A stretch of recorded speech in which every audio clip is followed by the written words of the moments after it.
Yep, having a decent morning. I see you're eating. What are you eating? I'm eating a peanut butter and jelly sandwich. Oh, shit, I love those. Yeah, they're Need to great. make one after this. Nice. Yeah. Yeah, man. Yeah, So day's going good. nice, nice, nice. Uh, What made you decide it's to sign up? snowing. Go ahead. Go ahead. I was going to ask you what made you decide to sign up for some coaching. I mean, I know what you're like. You mentioned in your answer to your questions, but like, um, Yeah. yeah. Why did you decide to Um, get some coaching?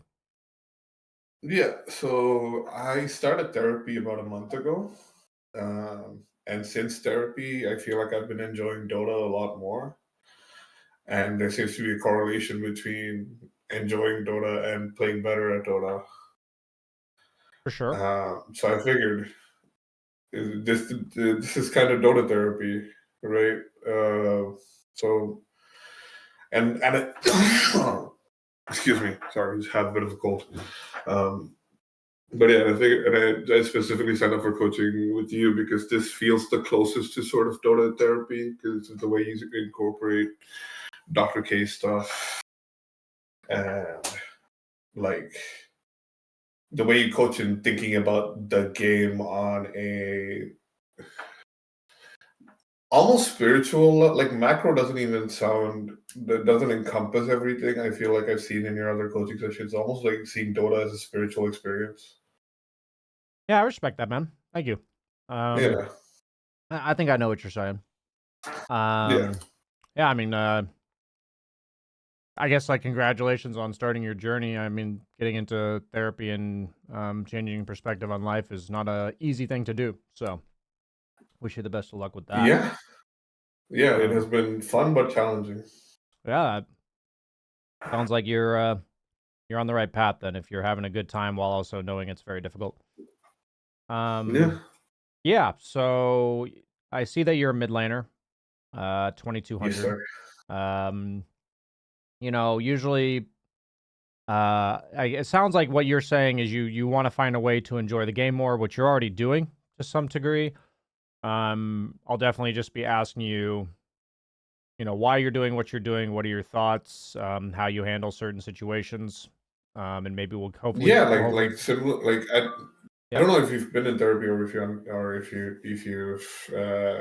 know some of the therapy terms, but therapy there's this thing called CBT, which is like cognitive behavioral therapy.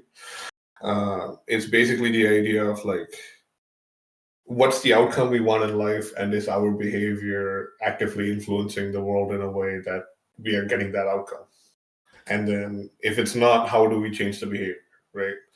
And I kind of want to do that for Dota.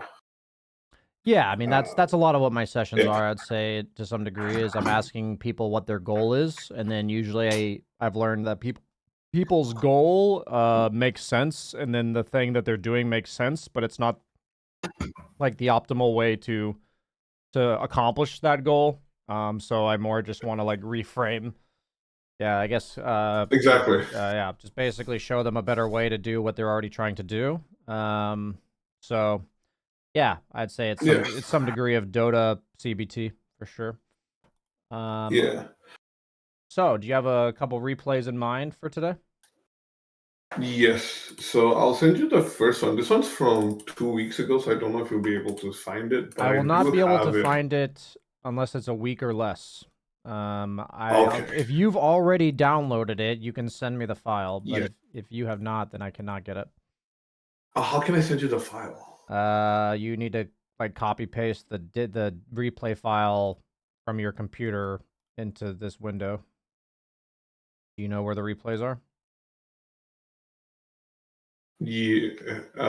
Where are the replays? That I don't know. Um, this is your file path. Oh, it's in Dota beta. Of course it is. Let me find the match ID here. 87599.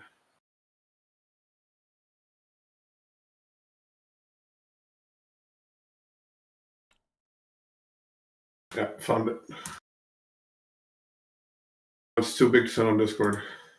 Oh, you don't have Nitro or something, I guess. If you want to download it to Yeah. Google Drive or something and send me the link, that's fine too. All right, give me a second here.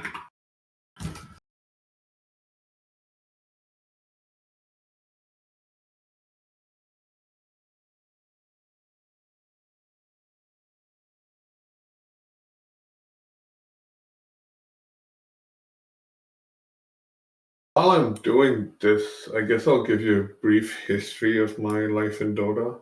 Sure. I am. Let me see. I started playing Dota back in Dota 1, back in like 09 or something. It's close to that. And I played, and I had professional ambitions to become a pro gamer. But back then I was in Southeast Asia, and Southeast Asia did not have a pro scene at all. So I peaked at about 6K, 5 or 6K back in 2016. This was during the solo offlane meta. I don't know if you recall. I started playing But around that's 2012, so I have anything after that, I'll generally know it. Yeah. Yeah, so started playing, peaked at about 5, 6K, and then when they removed jungling and by extension made the solo offlane no longer a thing, I just didn't feel like playing anymore, so I stopped playing. And then, let me see. Okay, sending you the Google Drive link now. And then came back in 2019 because the TI was popping up. TI, like, that's kind of the time when TI was really popular. And came back in 2019, calibrated at like high Archon, climbed all the way to low Ancient by about 2022. And then I quit again because just life got too busy. I didn't have time for Dota anymore. And you can let me know if the Google share link is working fine, by the way. Yeah, I set the reset Dota. It should work. Great. And then, joined back again, started playing again about back in December, I think. Like, the facets just looked pretty fun, and I've been curious about them since they came out. Because I was still watching Dota, I was still reading patch notes and stuff, just not playing. And then sort of life started getting more low key, less busy, so spending more time playing Dota. And then I ended up calibrating at about low Crusader, and now I'm at about 2200. Not really. What's the word? Not really interested in like climbing anymore. Like, I'm not like heavy on the I need to get back to whatever. I'm just like, I just want to enjoy the game. If I'm a Crusader for the rest of my life, I'm a Crusader for the rest of my life. But if I'm having fun playing the game, then that's what's meaningful to me right now. So yeah. Sure, man. I think we can make it happen. Can you see my screen? And 1 second. Yes, I can. Okay, so why did you choose this game? So this game is I particularly wanted because I felt like I didn't make many macro mistakes personally, but I'm curious to see if there were noticeable macro mistakes that I probably did. Like, I mean, as you can tell, this game, I was kind of rolling. Like, this is one of my better games. And so this is a game, do you feel like you played pretty confidently, like that this was your best, or? Yeah, this is one of the best ones. Okay. And you have two I have replays you want to get to today?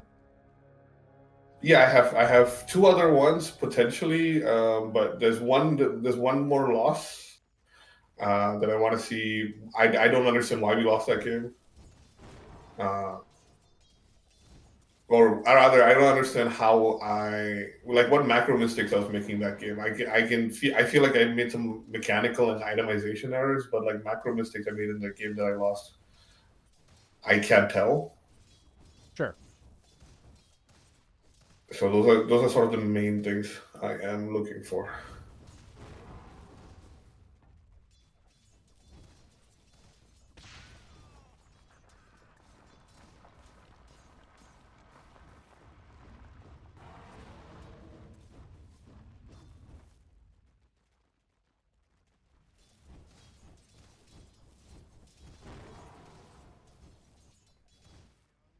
My observation so far is, I think if I rewound, I wouldn't see you hit the sniper a single time.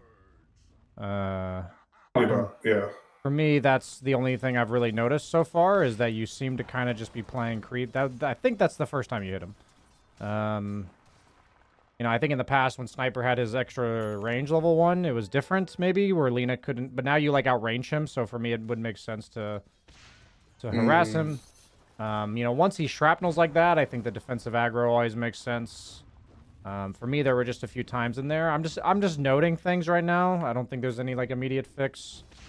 I'm just noticing that you are probably focusing. I like to... Would you agree you don't tend to hit people? Now you're hitting him. Yeah, I tend to either not hit people enough or hit people too much. I find myself over leveraging my position a lot. I see. When I do have an advantage in my lane, so I'm trying to like curb that habit a bit and like try to only hit people when I'm confident I have the advantage and not when I feel like I have the advantage. So I'm not going to spend too much time on this just because I'm not 100% sure yet. So you can like confirm with me if this resonates. But you sound like a player who either thinks they're at the advantage so you hit them, or you think you're at the disadvantage so you don't hit them. Is that true? Yes. Yeah, so I actually had a coaching session very similar to this yesterday. He was a carry player though. And I would definitely recommend you watch it on top of this, because it's going to be, you know, another perspective on the exact same thing. And what I basically tried to tell him is that if you... So he was afraid to go to range creeps as a lifestealer. And I said, so why are you afraid to go for range creeps? And he was against DK Batrider. And he's like, well, DK is going to stun me, and then Batrider is going to hit me, and I'm going to take a lot of damage. I said, you're specifically afraid of DK stunning you then? And he said, yes. So then there were times where DK was like chasing after his support, and he wasn't even looking at the range creep and just left it. So he had this notion that like, I'm weaker than DK in this lane, so I can't get range creeps. So thus, he's not even looking to get the range creep. Okay. So what I tried to show him was, explain to me and yourself, why do you think you have the advantage in this exact moment? Not like, or the disadvantage. You know, what exactly do you think you're disadvantaged against? So like for him, it was DK stun into Batrider hitting you. And it's like, so rather than I can't get range creeps, it just means I can't walk in melee range of DK confidently. And that's like a very different, that's going to affect your decision-making more accurately than... So for me, when you're talking, you came into this saying a lot of stuff about macro and like vision of the game and stuff like that. I think a lot of what we're actually going to need to kind of help you do is translate that macro into a present moment. What exactly gives me that feeling that I should be doing this in the game? All right. Does that make sense? Okay. Yeah. So right now I don't have an answer because I just need to watch you play a bit more, but you know, that's... Yeah, take your time. So let's just keep going. Okay. Yep, nice move. Looks like he didn't notice you had Invis rune. So out of curiosity, why did you prioritize the jungle camp over the tower here? Because I know the wave's gonna come back to me anyway, and I'm trying to, and I see them close to my neutral item, so I'm like, okay, I'm just gonna go get my tier 1 neutral, and then go back and farm up the wave. Okay, that makes sense. Yeah, the guy just died again. Easy game. Yeah, he just walked up and died. That was nice. So this time around, he has absolutely no teleport scroll, and I can't find a reason why you would not be laning. So like... That is fair. So like he literally has no teleport scroll, right? Yeah, and I have a haste runner. There's no reason to... He walked there the previous time? Is that what happened? He walked there? He must have one then. Wait, wait. Oh no, it's it was a replay bug or something. Okay. So for me, you seem to be in like an automatic pattern of get the kill, clear the wave, go back to jungle, then come back to wave. So it's kind of the same idea of like, yeah, against Sniper a lot of the time, I don't really push the tower because shrapnel's really strong at defending, and it's good to just push out the wave. Like in general, that's correct, right? Like, Yeah. so it makes sense to me why you wouldn't lean towards hitting the tower. But like, especially like the first time, I probably would have hit the tower, but I think the neutral item discussion maybe made it so I can like I'm like, okay, that's fair. That was like my thought Yeah. there. And then the second time, he Okay. had no teleport scroll, and you picked up a rune, so you could like, refill your resources. You don't need high resources because he's not there. And Yeah. then I think that tower could have easily taken like 2/3 of it in damage. And you're a hero that hits towers really well, right? Like you're not like some Zeus or Yeah. something. You're Lina does a lot of damage to towers. So because you do a lot of damage to towers, because he's not even able to be there, that's a specific moment where I would have gone against the not hitting the tower. So then the question is, why are we, it makes sense, at least to me, that your automatic is to not hit the tower. But, for me at least. Against the sniper, at least. Yeah, exactly, right? Like, okay, Yeah. so then the goal is, why are you not hitting the tower? Because I'm against sniper. But then I killed him, so he doesn't have a teleport scroll the second time. Or even the first time, I could have hit the tower for 10 seconds before he was alive again. If I'm not hitting the tower because of sniper, that means but I would like to hit the tower, right? Like, if I'm a Zeus, once again, I don't want to hit the tower. But, like, as a Lina mid, I like to hit the tower if I can. Because you do a lot of damage. But you're also, like, kind of squishy, so you don't want to risk hitting the tower. So the reason Lina doesn't hit towers... Okay, so what we're saying here is we want to hit the tower, but we don't hit the tower for a very specific reason. Same as the Lifestealer wanted to get range creeps, every carry does, but he wasn't going for them for a very specific reason, right? So the beauty of this is when you recognize the reason why you're not doing something and you're like conscious of it and it's something you want to be doing, then when that situation is not relevant, meaning sniper's dead or DK is chasing his support, what will happen is ideally your sense of urgency dials up like 10x because this is the only chance you have to hit the tower, to get the range creep, stuff like that. Imagine like every enemy hero in the game has kind of like a wall that whenever they're not in the way, they like lower the wall and you're like, well, I would prefer to walk over this flat ground than try to jump over this wall. So I'm going to take the moment where the wall's down, but he could like come bring it back up anytime he wants. You know what I'm saying? Like I feel you. Like it's about shifting the perspective as to what I want to do and what's stopping me from doing it. Yes. So I think your macro sense is like you said, you played Dota for a really long time, like 5-6K is pretty solid MMR back in the day. So your general macro sense is probably going to be pretty accurate, probably more accurate than most 2200 MMR players, I would just say, like on average. So I know you've been slowly climbing and all that, but if you have the macro sense and I'm seeing what you're doing, what I explained to the other guy too is the not hitting the tower against sniper is correct all but the 20 seconds I've talked about. You know what I mean? It's correct most of the time. And so as long as we're aware of why it's correct, then we can identify exceptions. And so your macro vision doesn't become too broad. So it's like, why am I not hitting him level 1? That might just be the case for the entirety of level 1, so you just never hit him, But yeah, these are just things where just simply you already trust, like, don't question, like, don't say, like, I'm doing the wrong thing. Just be like, okay, I already kind of know what I'm supposed to do. Why am I doing it, though? That's kind of the thing we're doing now. We're adding here, so I don't love this rotation, but I like the fact that you instantly went back to mid and then got rune. Like, I didn't love the rotation because runes were coming out and you were lowish resources, but it worked. So like, meaning like you also went straight back to mid and didn't get yourself like locked bottom too much. That didn't feel good either. It was just kind of lucky that the Tidehunter walked up at 0 HP. Yeah. But I also felt lost in that moment, like I didn't have anything to do. It felt like...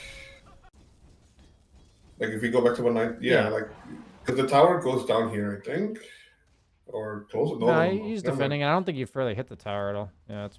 Oh yeah, fair. Oh no, yeah, no. Oh, I could have farmed the camps. No, Yeah, you're it's, right. for me, I would have just probably farmed this camp and maybe stacked this one at the minute 10 while then walking to the rune.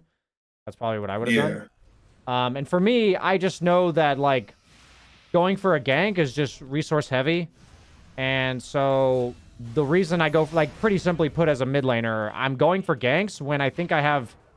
There's two options for why I'm going for ganks. One, like, for instance, in this case, Sniper should have just taken this regen rune, and then the game's kind of awkward for you. Because you just, like, TP'd mid, and you have 100 mana. Right? So, but because you get this regen rune, like, everything's fine. You're not getting punished for, like, what happened here. The way I look at mid... Yeah, I lucked out.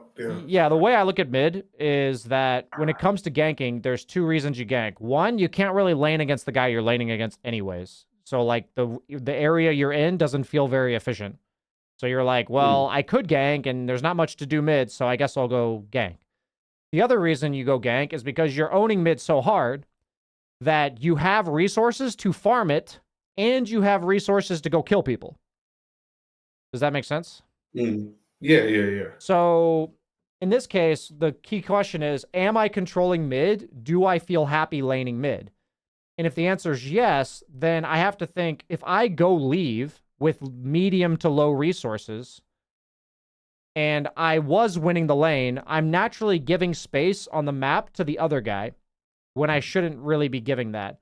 So the space you're effectively giving him is, you should have given him the rune, meaning he should have taken it, right? Yeah. Like, but he just didn't. That's the space I mean in this exact case. And say that rune's a DD.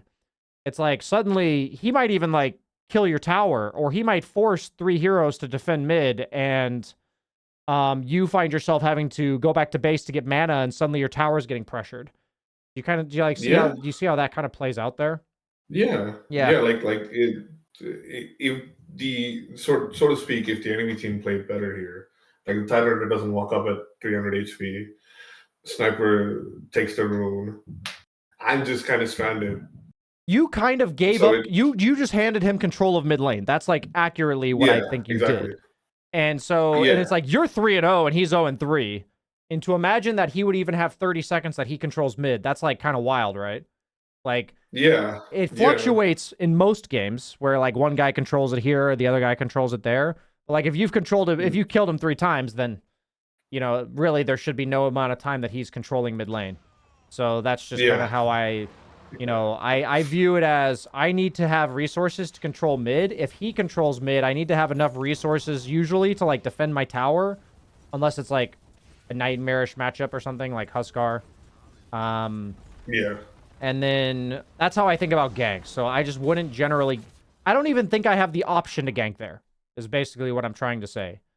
Like, I'm controlling mid, I'm 200 mana, it's 940 into the game, so runes are coming in 20 seconds. I don't even have the choice to go bottom. Like, that's how I look at that situation. Yeah, so because you had pushed in the lane, you took the tower, then you have a regen rune, that gank makes a lot more sense. That I agree. Yeah, so now they're okay. Nice TP. I think it would have been sick if he TP'd mid tier 1, but I think still good. Yeah, well, that, like, it was still good. I just think it would have been, sick if he did that. Okay.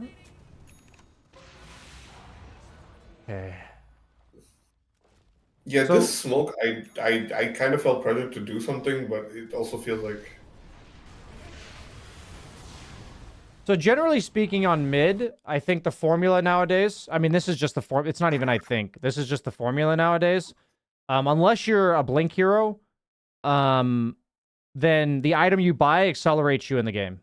So it's either like a Maelstrom or bots, pretty much, on a hero like Lina.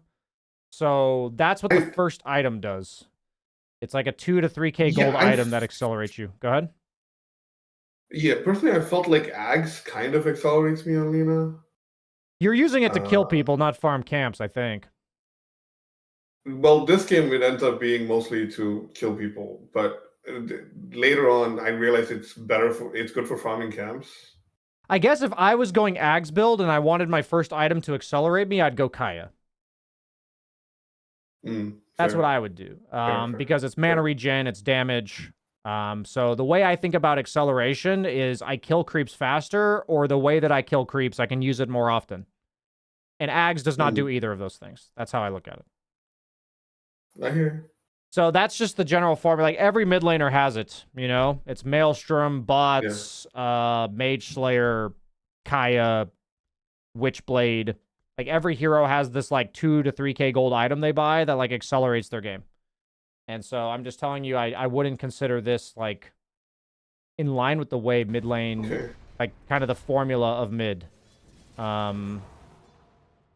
is right now. Yeah, that makes sense.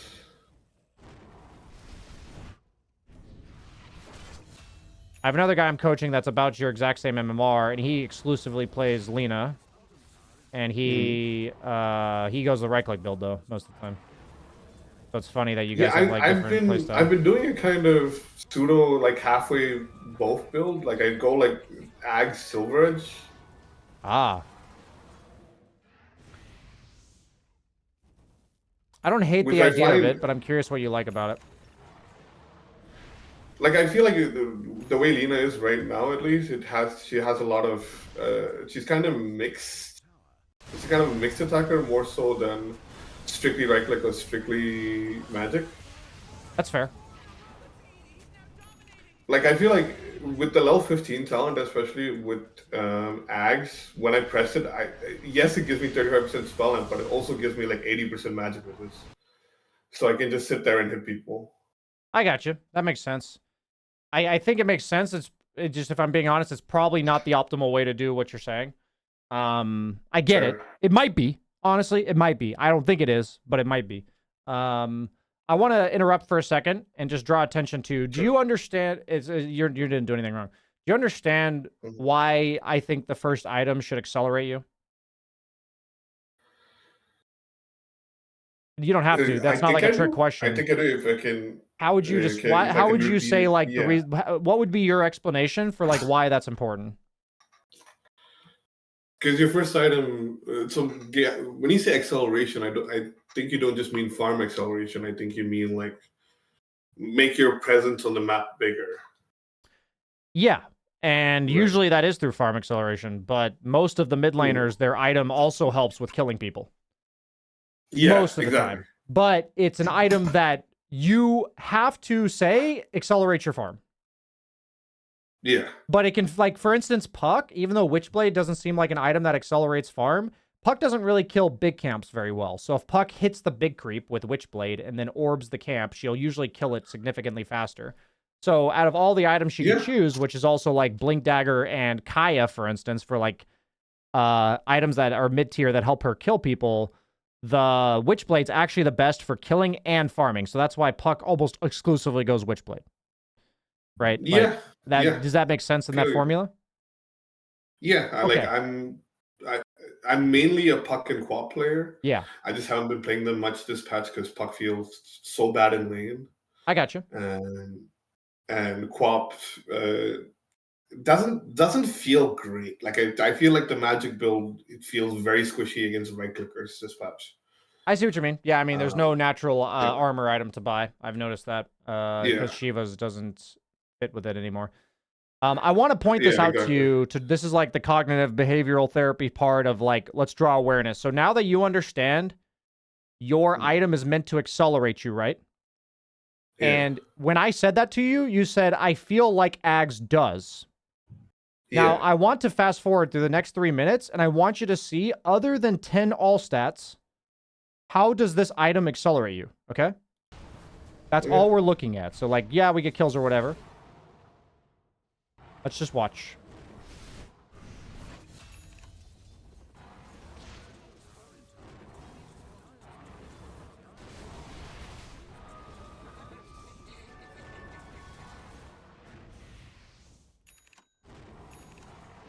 Do you see what I'm getting at? I hear you. Okay. Okay, so I feel like how do I say this? I feel like I haven't used it optimally. in this sense. I want you to But trust your gut that you are using it just fine. Okay. I actually promise you, you're using things probably better than you think. If I said, yeah, okay, use it over cliffs and stuff, sure. But like, what I'm trying to show you is the reason why people want an item that accelerates them is because even as a mid laner, 80% of the time you're hitting creeps. Yeah. Like, especially as a hero like Lina. Yeah, even more maybe on Lina. Like maybe certain mids will be like 50% creeps, 50% heroes. But like Lina's like 80 to 90% creeps. So I want you to think, does this item make me hit more creeps faster? So like that's and so like as a mid, you know, you could go Maelstrom, which is like what the other guy does. But you can also as a mid just go these like Kayas and stuff. Because if you think about it, those are the items that if you go, you know, Ags Kaya or Kaya Ags, like the way you want is the item, what you're doing at this stage of the game is hitting creeps. Like that's what you're doing. Yeah. Right? So we want the item that hits creeps. Like that's what we want. So whether that's Kaya, Ag, you know, Maelstrom, whatever. It doesn't, I don't actually care what the answer to that question is. Like you're welcome to be as creative as you would like to be. You know what I mean? Yeah, it's more so answering the question. Yes, answer the question. And that's like the CBT part of this is that like as long as you're now aware of what your goal is, that's like I'm drawing attention to you're not misplaying the game. You're literally hitting creeps exactly like you're supposed to. And now we're drawing attention to these items don't optimize that. Like that's what we're drawing attention to. So that's why usually the second item is a go kill them item. Or be survivable enough to go kill them item. Like one or the other. So that's like the general formula that people tend to follow, and that's like what I'm seeing in this game. And it's not like you can't win this way, right? Like you're still farming pretty fast overall, but like you're farming fast enough to beat 2Ks. Like we want to be farming fast enough to beat 3Ks and 4Ks, you know? I feel you. Yeah. Yeah, and like by the time like I'm seeing even what you're saying in this game, like by the time I use the Ags aggressively, if I had just gone a Kaya instead, which I would have gotten like 2 minutes earlier, I would have a Kaya and an Ags. Yeah, exactly, yeah. Yeah. A lot of times when I'm coaching people like you that are looking more at like the mentality side of the game and stuff, I just try to draw attention to. Honestly, the majority of Dota players have like a pretty good idea of what they're supposed to be doing in the game. There's like this luxury that we're in this really complex, you know, game that we all play, but we've played it for like 15 fucking years. So people's like instinct and game sense is relatively on point. And quite frankly, it's the same as in real life in a large ways. I'm not like sexist or anything, but you know, men, we just need to have awareness of why we're doing what we're doing. You know, that's just generally something we don't do as well. Nobody really taught us to do it. So, you know, that's what I'm drawing attention to. Amen, brother. Yeah, amen, amen. Yes. I mean, I'm sure that's what your therapy basically is, because that's what mine was. So, nice. So were you given an axe from Elk, or what happened here? Maybe you give it to Pudge. I give it to Pudge. I give it to Pudge. Okay. Yeah. Like I told him at the start of the game to give it to Pudge instead, because I like going axe first. Okay. Yeah. Which I might stop doing. Which I'm likely going to stop doing. But yeah. Okay. So, the way I look at Dota, I released a video 2 days ago about like not hitting tier 2s when you get kills. But I also have an educational Smurf game that's coming out maybe later this week. That was me playing mid. And I literally said the whole idea of how you guys win games is when you get kills, identify when the fight is over and you've casted your spells. So like I've used most of my power here. And if you identify that moment, and if your instinct there is to check waves. So I'm going to show you the moment that I'm referring to. Okay. So right now, we ran at their jungle, fine. We get a kill with our ult. We kill this guy. This guy ravages. People walked away. You see this? Yeah. What else is there to do here? Tell me. Nothing at all. I should TP bottom this second. Yes. However long it takes you to TP bottom right now is your MMR. Most players I've coached, they'll usually go there eventually. Sometimes it's 2 minutes from now. Like, I'm not even exaggerating. But like, I'm showing you that, like, great, you played with your team, you got some kills, you cast your spells.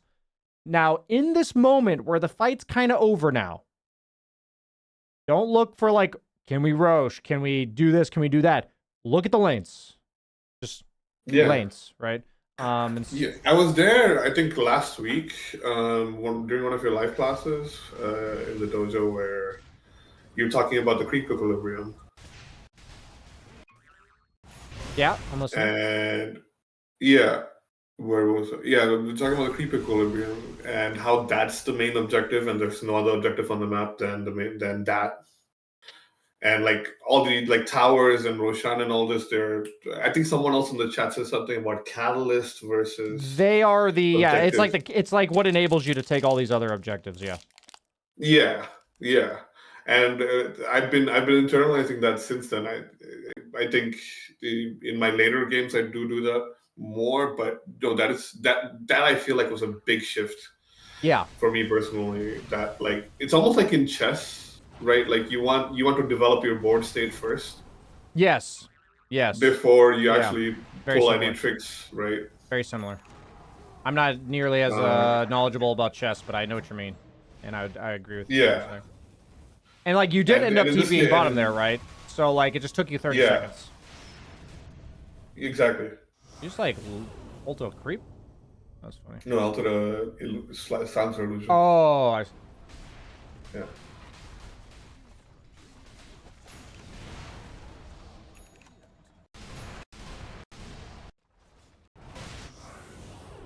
So what's interesting about this is right now, when I see this, I understand why you're trying to defend this tower, but like I would have personally just walked bottom. That's like what I would have done right now.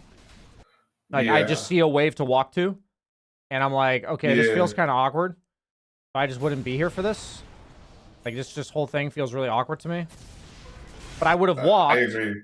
So that if something happens, back to this. Yes, exactly. Because you're not useless. So like, I think if you had TP'd like 30 seconds ago, or sorry, walked like 30 seconds ago, cleared this, and then see this fight breaking out, and you're like, oh, and then you TP here, and then this exact thing happens. You know what I'm saying? Yeah.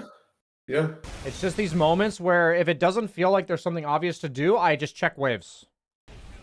And like it's like an instinct that you can hone over time, and it's like as long as we say that's the most important thing to keep track of at all times, you know, in life and therapy they teach you mindfulness and checking in and stuff. The Dota equivalent of that is waves. What are the waves doing? That's kind of like the status of the game, basically, is the waves. Yeah, exactly.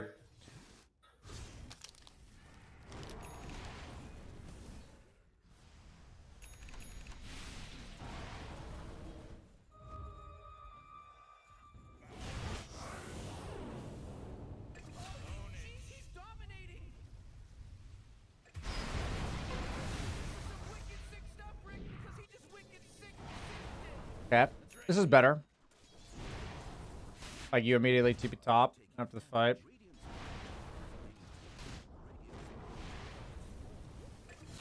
Now you TP bottom.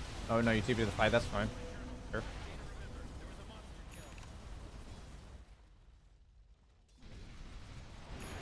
In this case, I'd probably go Roche because they had no Chrono, no Ravage, and I'd call for it. I would either go bottom or go Roche, so if you go bottom, that's fine. Specifically because they had no... Actually, they had ultis coming up. Never mind, I'm on fast forward. I always like lose track when I'm fast forwarding. Fair. This is an understandable reaction to what happened. So, like, the way I look at the game is if we want to be running into them, it's when they're not as... Because they have global, they have Chrono, they have Ravage. So, what I'm thinking is they have a lot more team fight than they have pickoff. Like, they don't want to cast any of this stuff in order to pick people off. So I'm just thinking that in the game. So I'm thinking that, like, I want to be forcing them to deal with me in lanes. And I also want to...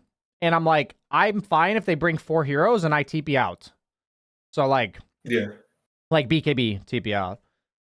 So, like, for me, the way I look at this is that I'd be more aggressive up in lanes than you are being right now.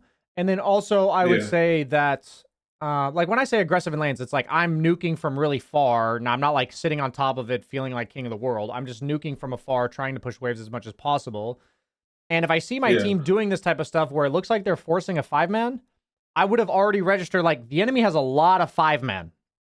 So They do. So I would be pushing bottom, and then I'd be like, okay, I don't know how I feel about this fight. So I'm going to TP here, push the wave, which is like what I said your number one priority is when the opponent has team fight, right? And if the fight looks good, then you connect to it. Like, you're giving yourself a decision. Exactly. Does that make sense? Like, while you're farming. So the reason why I think, oh, I can see why you TP there is because what else are you doing right now? Like, you're walking around in your own river. Do you see what I mean? Like, the reason why it makes sense for you to TP here is because you're walking around in your own river, and what you're doing right now is effectively the same thing with a chance to maybe kill somebody. But if you were here pushing this wave already, taking the bottom tower, right? or you did, or exactly, or like you push that, maybe take the bottom tower, or you TP mid and push that. And then you see this fight, then you're going to like walk like this back to bottom. Like, either of those two options is fine. If instead of TPing mid, you want to push the bottom tower, that's fine too. Yeah. But either way, you're giving yourself such a good choice that TPing to the fight has to outweigh that choice. Do you see what I mean? Fair. No, I hear you. And like, I also hear that like the choice changes if they, for example, have like a spirit breaker. Yes, exactly. Right. Yeah, of course. Yeah. Then you'd be more inclined to preemptively TP to your team. Yes. Yeah. I feel you.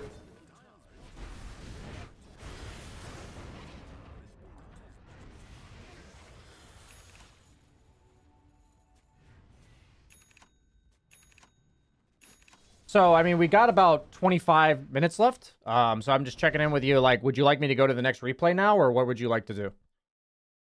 Let me try to have a think if anything. No, yeah, we can go to the next replay.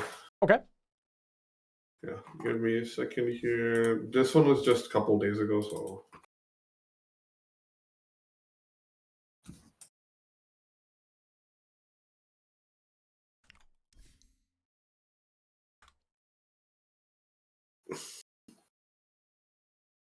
Like, I don't like my item build this game, and I also don't like. I've watched back the replay myself, and I've also identified a few like mechanical mistakes I've made in team fights and stuff.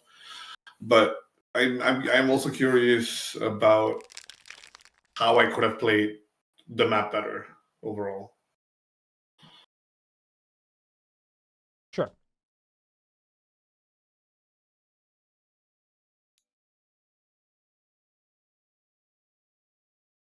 It'll be really funny. Of course, any pointers you have on like itemization and stuff, I'm also gladly here for. Yeah. Absolutely. So I literally coached the Lina guy, same in Marju. He played against Alk. And what I told him was, like, when he was dominating lane, I don't know exactly how your lane's going to go, but he was winning lane. And against Alk, since Alk just farms passively and does, like, literally nothing, as Lina, instead of warding here and farming these camps, he should ward here and, like, push the wave and then, like, walk like this. That is exactly what I did this game. Yeah. God bless. So I'm just curious. You know, I just say, like, it was funny. I was curious if I'm going to see something similar, but it sounds like you knew that. So let's check it out.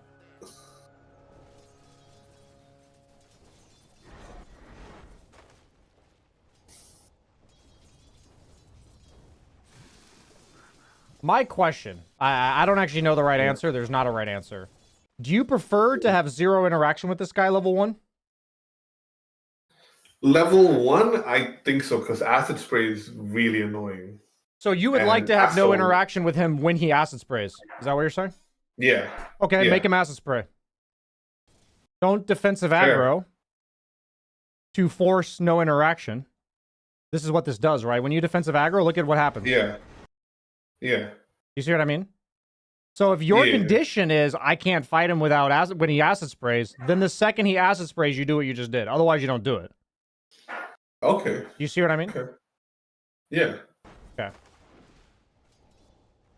And yeah, just generally speaking, defensively aggroing to your range means that there's no hero-to-hero interaction. Oddly enough, when he did it there, you just astraled him and denied him, which I think is a reasonable play as well. Yeah, because I was closer to my tower. I wasn't that worried. It's more so like I just don't want to get hit by him inside acid spray. It's Yeah. I got you.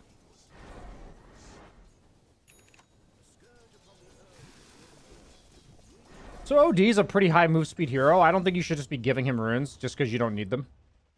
Like I think he's walking around. I guess he just went and picked it up without a bottle, but I would still walk over and pick it up probably. Right. Because Al kind of runs out of mana and stuff.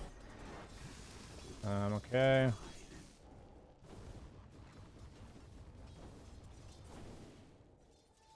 Okay, you do now.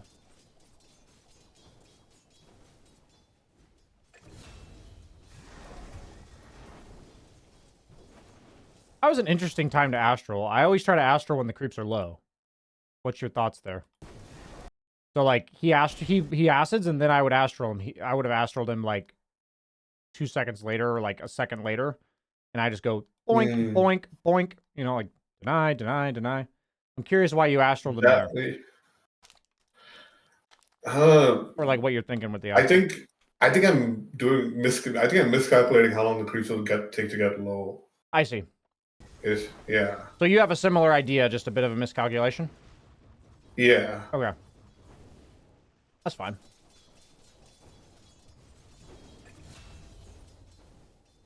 I mean, if you have the right idea, then you'll eventually do it without me, so I don't need to teach it, so. Yeah. Okay. Yeah. Nice. Yep. Nice. You did do that. I don't like that I stuck around to farm this more. Be real, but then he came and made it worth it. I don't have a strong opinion about that. I think it's kind of fine. I think what you did is fine. Sure. Okay. Why Witchblade first? What made you decide this? I don't know what feels good on OD. I'm still kind of feeling out what feels good on OD right now. Yeah, I haven't really seen any OD, so I don't actually know. I don't have an answer for that one. I was curious why you like Witchblade doesn't seem bad. I haven't really seen Witchblade. Yeah, it's kind of. I'm thinking of it kind of similarly with Puck. But I'm not feeling Witchblade right now. As a first time OD, I think.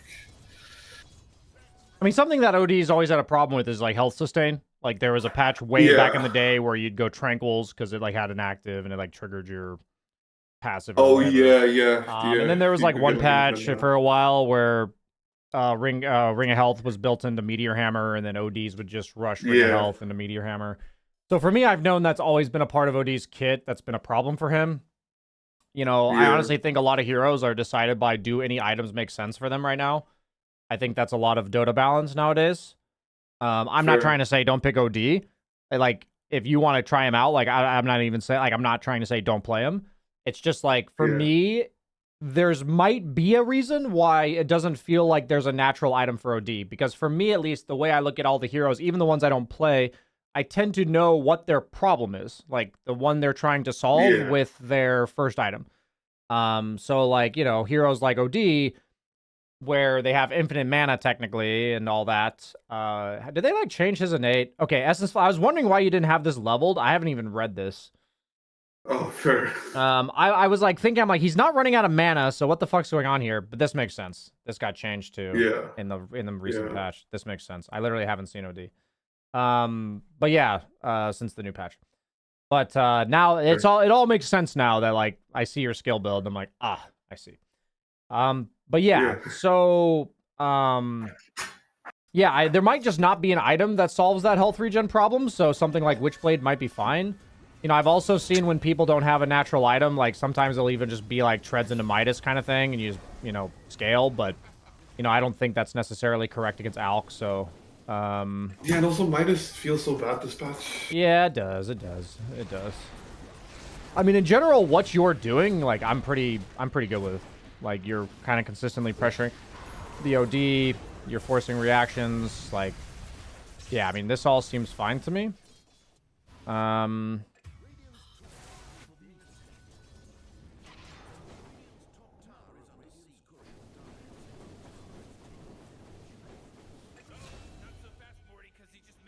You're playing against tops in Pog.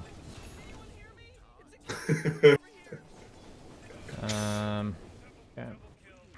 Take the tower. You're gonna run top.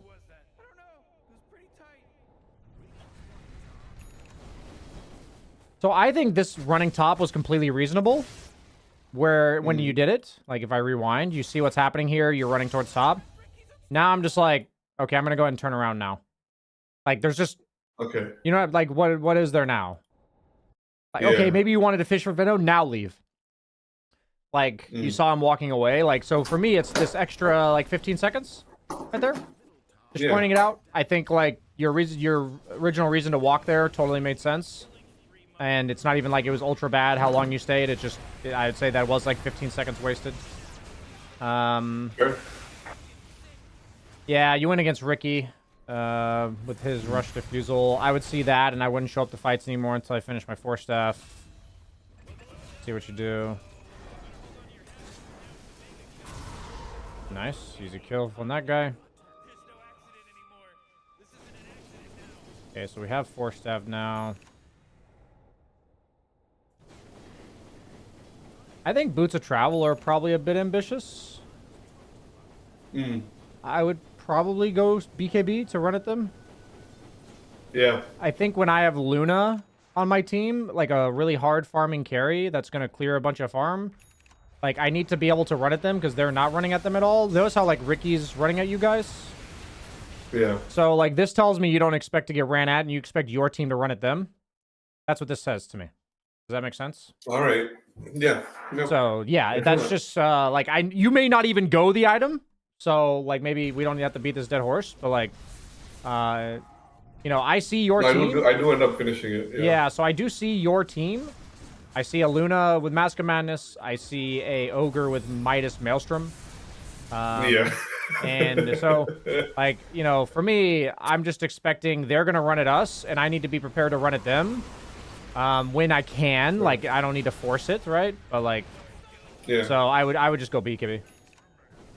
So I don't hate the idea of bots where you're like, you know, I guess fuck my team or something. Not, I'm not saying you're like saying that, but like this is okay. Yeah, like bots, you got them delivered to you. They didn't do anything for that, right? Like if you just have like an ogre club or even a full hurricane pike, I don't even need BKB. Just like something that says they're gonna run at me, so I'm gonna like tank the fuck up. Like that's what I would have done.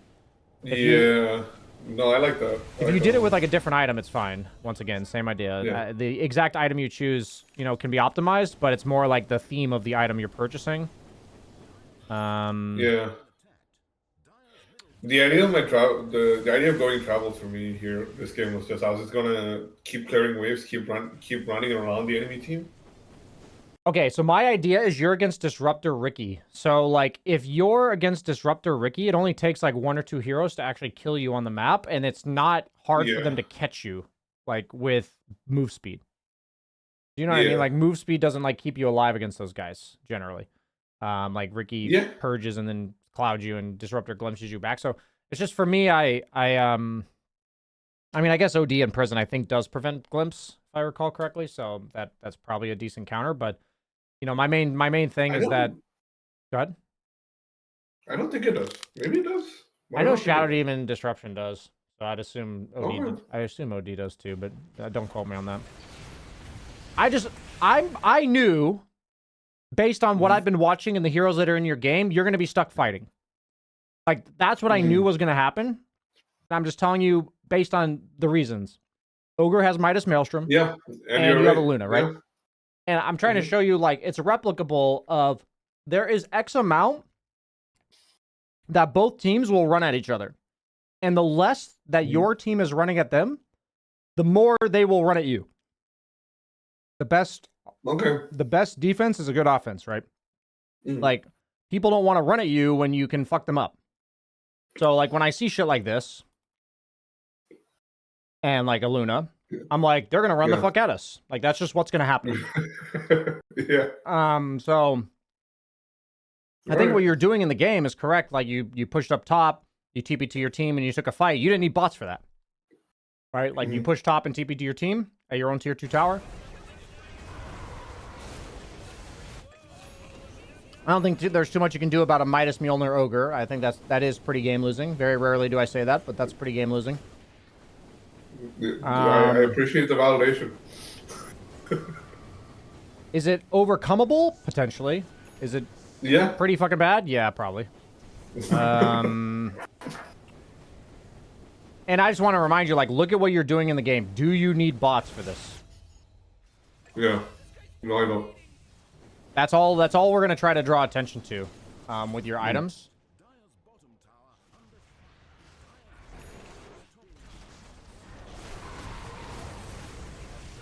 So I think your general vision of the first 10 minutes is really, really accurate. Even if you don't buy, like, you bought Ags the first game and that was a little bit off. But, like, the way you were playing the game, I'll just say this. Your way of playing the game is better than 2K.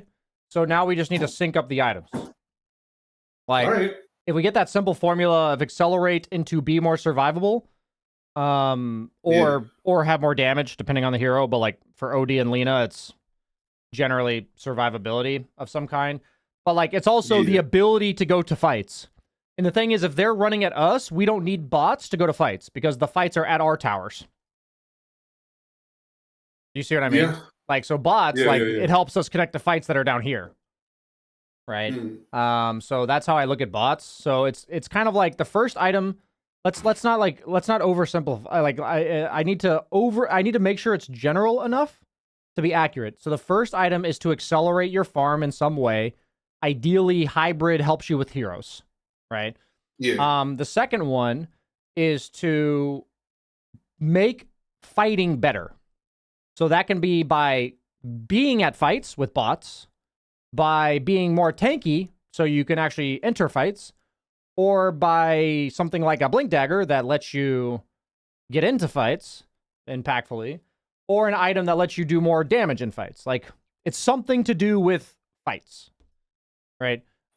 This is like 90% of games. Like, if the game's completely fucking terrible and you're losing horribly, maybe you delay this, but most of the time, this is the case.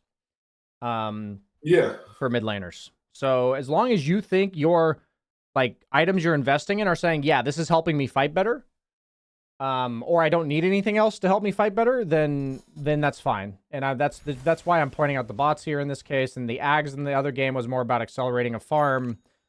After that, you went Silver Edge BKB, which kind of fits that bill of, like, help kill people and then be more survivable. So that's like, it makes sense. So.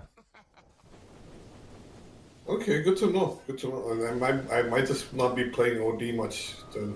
Yeah, I mean, you feel free to experiment with something that feels good. Meaning, like, if you find something that feels good. But usually, I will play 3 or 4 games of a hero, and as long as I know, like, what I'm trying to go for, and I just try a few different options, and sometimes it just doesn't fucking work. So, like, in this game, you know, I probably go like Hurricane Pike, Shadowblade. Like, I literally just play the map because I know this guy's hunting me invis, and so I want to be hunting other people invis. Like, I'm probably going like Hurricane Pike. Like, my items in my inventory are going to be like Hurricane Pike, Shadowblade, BKB, and a sheep. Like, those are the items in my inventory this game. Yeah, I like that. Like, just against these specific heroes, with heroes on my team doing stuff like this. And no flame. It's just, it is what it is.